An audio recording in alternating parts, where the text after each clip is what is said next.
Hello. Hello, I'm Alise Chapins, and I'm here today with Castille Landon, the writer and director of the new film Summer Camp, coming to theaters on May 31st. Thank you so much for your time, Castille. Hi, thank you for having me. Absolutely. So I admit when I was preparing for this interview, I was so surprised to look up your bio and see your age. Because I'm somewhere in the middle between you and the age of the women that you wrote this for. And I'll say it all felt just really authentic. So what drew you to writing about this age group rather than those like closer to your own age? Yeah, I think it's something that I relate quite a bit to older people. I think I always have had older friends, and I'm very close to my mom and to my grandma. So I drew a lot from kind of just imagining myself going through both of their circumstances. Like I spend a weird amount of time thinking about like if I were, trying to be on like dating apps when I'm, in my 60s or 70s, like what does that look like?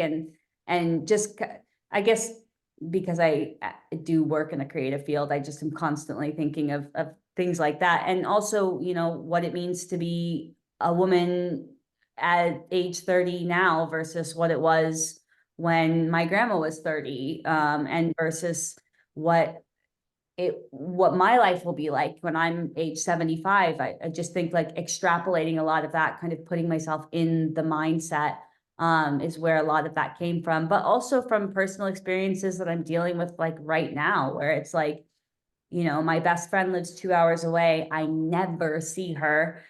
We text all the time, but like, what am I doing? Why haven't I just driven up 2 hours? Like, why don't I see her every month kind of thing? Why does it take like a wedding to get my friends together? Why does it take a reunion in this case to see your friends? You just kind of get caught up in your life. So it wasn't really that far of a jump for me to imagine, what these ladies are going for through.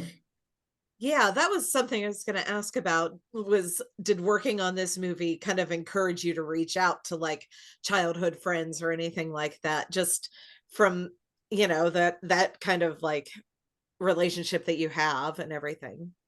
Yeah, I mean, I think at a theoretical level more so than me in a real level. Like I love reconnecting with people, and every time, like just this movie actually last week, I went to New York to screen it for some people, and I saw my old roommate who I hadn't seen in at least 5 years, and like he's gotten married, and I was like, oh my gosh, like. I left that experience. It was on the same day that I saw the movie. He came to the screening. So I was like, it all kind of was, I don't know, lining up. Why don't I always do this, so yeah, I guess I am trying to be a little more cognizant of that in my life, but I certainly could do more, reach out more to people. Interesting. Yeah. So a lot of this film deals with loneliness and social isolation, those kind of themes. And I think that's something universal, but I imagine that it affects different age groups differently. Um, did you, as you were, writing this script, did you do research into the different ways that like loneliness affects an older population as compared to millennials or something like that? Yeah, I did do a lot of that research, and I just am naturally curious in that. I listen to a ton of podcasts. I mean, like hours of podcasts a day. Um, Sometimes to like ill effects. Like I should be, living life instead of just listening to other people talk about it. Um, but I have heard a lot about doctors researching the neurological effects of loneliness. I'm not a doctor and I have a bad memory, so I can't recite facts for you, but I do know that it actually changes um, people's brains, like the Mm, shape of your brain basically changes. And it kind of like atrophies, from what I understand, if you are isolated, if you don't engage the part of your brain that is community and conversation, and being around other people in real life, as opposed to, I think that I've also seen research that talks about like screen time versus in real life time. And it's apparently completely different, how your brain kind of reacts. And obviously being in person with someone face to face is the most beneficial. So it affects us all, especially in this like post-pandemic period. I think it makes the themes in the movie more resonant than they probably were beforehand, but it is especially detrimental for people as they age. Interesting. Yeah. Yeah. So kind of shifting gears, this is just an amazingly stacked cast that you have for this movie. I mean, oh my goodness, it's so interesting. Can you just talk some about what it was to work with so many legends in this movie? You know, just the people that you were able to work with and direct, and how did that all feel? Yeah. Yeah, it felt great. I'm saying things that I wrote. It's always, I mean, every movie, it's always like when you get to that point, it is the culmination of so many years of work and Mhm. you're excited to see it. But then, there was a moment when the three ladies were, there's a little scene where they're in their bunk beds towards the end of the movie. It's a really simple scene. And we shot it, I think, on day 6 of filming. And each lady, like the scene it goes from each actress, and like they kind of all almost one-upped each other, where it was like Kathy's just like killing it, and then Diane, and then Alfre, and the tear in her eye, and it's like, and then it would go back to Kathy, and it's even better this time. I was like sitting at the monitor, and it was one of those like pinch me moments where I was like, all 3 of these ladies have been nominated for Oscars or won them. Like, that's surreal.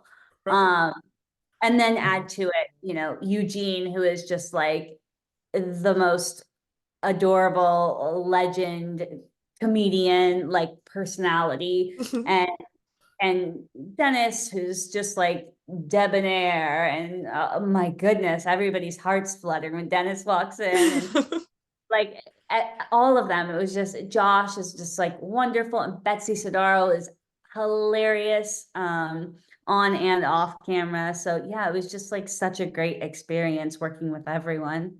Absolutely. Yeah. Yeah, I think one of my favorite moments is when the women are in the cabin and they're doing the makeup for Mary. And it's just this lovely scene. It's probably my favorite moment in the movie. Can you just talk some about like writing that, and like what you tapped into to kind of like get to that, because it just feels like super powerful and authentic there.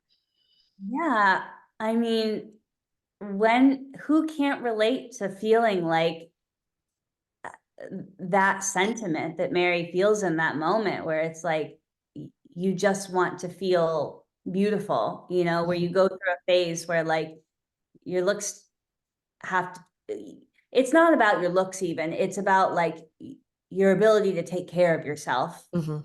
has suffered, or you've had to kind of, put it on the back burner because other things have taken precedent, and and you just want to feel like a human again. You just want to be able to be girly in moments, even like I spend half my time out at the barn, Mhm. shoveling horse poop. And I still want to have these moments where it's just like, oh, I feel, I'm clean and smell good, and feeling appreciated Mhm. for who you are. And, I think that there's this like there's a real duality, I think, that I experience as a woman going through the world, where like I don't want to be defined by my looks, but like I also do want to still feel pretty. Mhm. I think that there's a little bit of that comes into play too, where like she's this intelligent, strong woman and pillar of her family, and yet she also wants to feel cared for. Yeah, I think that was kind of what struck me about that scene was that sense of, yeah, wanting to, yeah, not be just, oh, you're pretty, but also to want to feel pretty. No, I think it's really beautiful. I love that scene. So yeah, just as we kind of wrap up here, can you just talk about some of the excitement of like getting to release your work into the world and, have it out there? Can you just talk some about that? Yeah, I'm really excited for people to finally get to see it, because it's something I've seen 100 times, and now I'll get to share it with other people. And I really hope that the target demographic loves it and laughs and cries, because I do think it's the kind of movie that you can do both. And I hope that they leave the theater inspired to want to reach out to someone from their past, to reconnect to people who they really care about. Absolutely. Okay. Well, thank you so much for your time. I really appreciate it today. And you've made a lovely movie, and I'm excited for you.